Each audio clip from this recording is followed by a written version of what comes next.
And it could still be in businesses also, whereby you are looking at it that, oh, and I want to get to this point.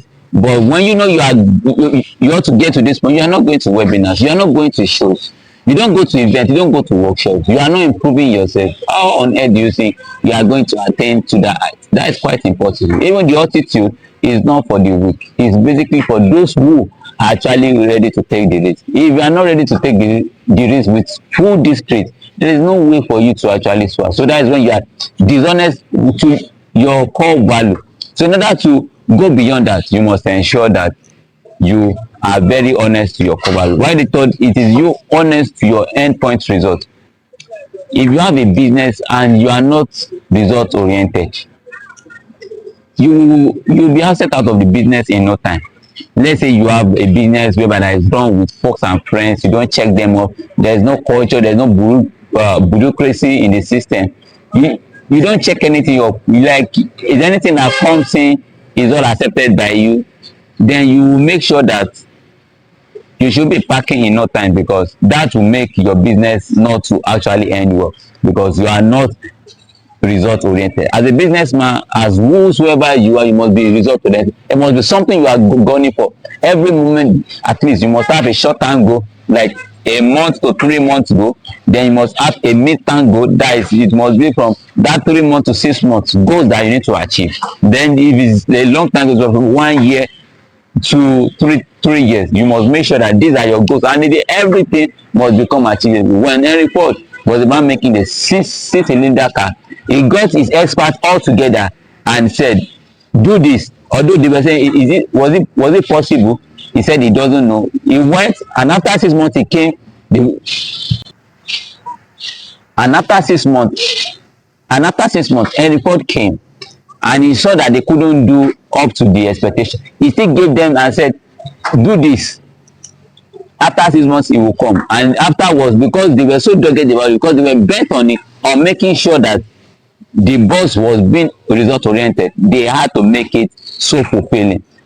Now you can see, when you are so forward going, when you are so result oriented, you will definitely get it. You will definitely know how to lead people. Now I go to the third point, which says that you must make sure that you know how to bring out the best in your protege. Now protege is when you are able to raise people, followers, in accordance to your belief in relations to your pursuit. Now let's say you have a business but you don't have a good leader. No matter how much you might be earning, you might lose people in the business. And that is why it's better when you are going, when you are growing, grow with people that understand, people that can run the business in your absence. When Andrew Carnegie, when he came to a certain stage in his life, he had to put everything in Schwab's hand. He made sure that he was paying Schwab, not because Schwab was actually present in the business, but because he was the one managing people in the business. So as a person, you must make sure, and as a leader, you must ensure that the people you are going with are people that understand your mission, so that protege can rise and protege can outlast you in the business, so that when the business grows, it grows beyond. So that is when, before you must grow this protege, you must understand that the basic and the fundamental thing that you need, it is candor.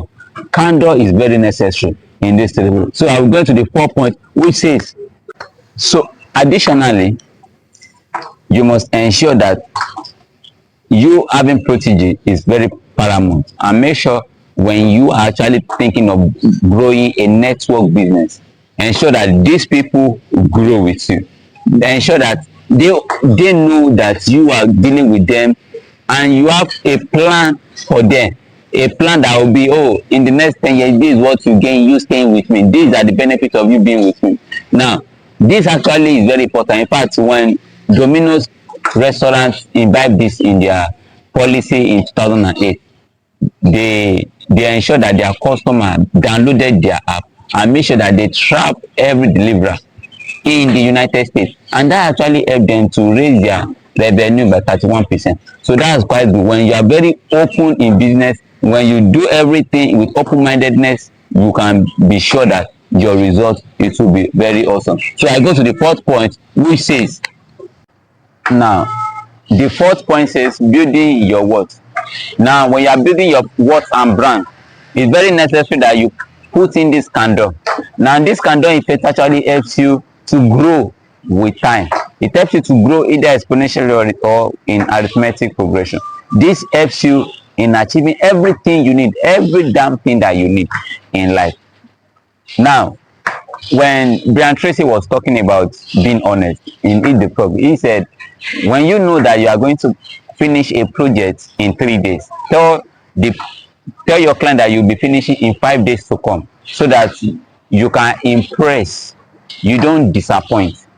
Now when you know that you are not going to finish it at this point, you don't tell the person, no, I will do it, and you are not fulfilling it. That is going to shorten the person's interest in you. And when you do that, there are some customers you don't get again. When you meet them, you miss them, and that might be a great loss in your business. In fact, it might be a loss that you will suffer in the next 10, 5, 15 years. So you see how bad the audio could be. So it's better than when you are growing your brand, you are growing your businesses, you need to grow in honesty, in truthfulness, in candor. So that's why it's very important, because you will need them as your referral. They will be the one to network you with other big fishes in the industry, and along the line you will be also be improving. So now I'll be telling you six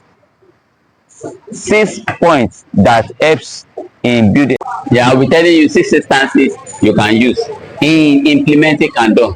Now candor is very necessary in your business, and whether you like it or not, it's something you must grow and you must groom yourself to becoming, no matter how easy or needy it is. Now the first one I'll be telling you is when you are deliberating with your colleagues, with your workers, you must make sure that you implement the candor policy. One of the things that can make a business grow is when there's constant deliberation. In fact, Samsung knew this, and since 1998, and ever since then they've been holding yearly and annual program whereby the top CEOs, they give awards to best performing engineers, best performing marketers in the company. So it's very good for a company to always deliberate at least once in a week, depending on the width of your company. So ensure that you are deliberating. And while you are deliberating, you being the leader and you want to ensure that you implement this kind of one thing that is necessary for you to do is that you must make sure that every one of your workers, everyone that is present on the table talks. Representatives from different departments and units, they all have their say. Then having their say, you must make sure you give your honest opinion. That will actually prolong the lifetime of the business. In fact, this South African legend he said one thing that made him special was that while he was growing up, his dad used to go to hometown meeting, and because of that, that is once in a week, and the father used to take him along. And whenever he goes, he noticed that his dad will always be the one to talk loud. He said his dad used to take him along to the hometown meeting, happening every once in a month. At times it happens twice in a week. So whenever this happens, you will always notice that his dad will talk last, but before talking, he will ensure that every one of them spoke.